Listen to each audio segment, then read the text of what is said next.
بسم اللہ الرحمن الرحیم۔ السلام علیکم۔ پسند کی شادی کامیاب نہ ہونے کی وجوہات۔ شادی سے پہلے ہی شرم و حیا کا رشتہ ختم ہو جاتا ہے۔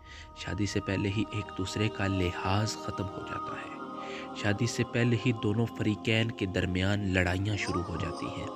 جب حرام طریقے سے ہی ایک دوسرے سے مل لیں تو پھر حلال میں برکت نہیں رہتی۔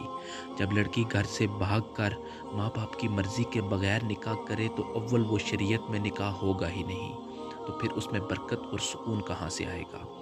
زبردستی ماں باپ کو راضی کر کے نکاح کرنے پر بھی ماں باپ کی دعاؤں سے محروم رہ جائیں گے۔ آپس میں تھوڑے اختلافات پر بھی ایک دوسرے کو کوسنا شروع کر دیں گے اور لڑائی مزید بڑھ جائے گی۔ دونوں ہی چاہیں گے کہ میری بات کو مقدم جانا جائے۔ لڑکی سمجھے گی کہ میں نے سب سے لڑ کر اس سے شادی کی ہے تو شوہر پر صرف میرا حق ہے، تو سسرال میں فساد برپا ہوگا۔ دونوں کے والدین بھی حالات کو نہیں سنبھال سکیں گے کہ تم دونوں کی مرضی تھی۔ اللہ کریم ہمیں سیدھے رستے پر چلنے کی توفیق عطا فرمائے اور گھر والوں کی مرضی کے مطابق زندگی گزارنے کی توفیق عطا فرمائے۔ جزاک اللہ۔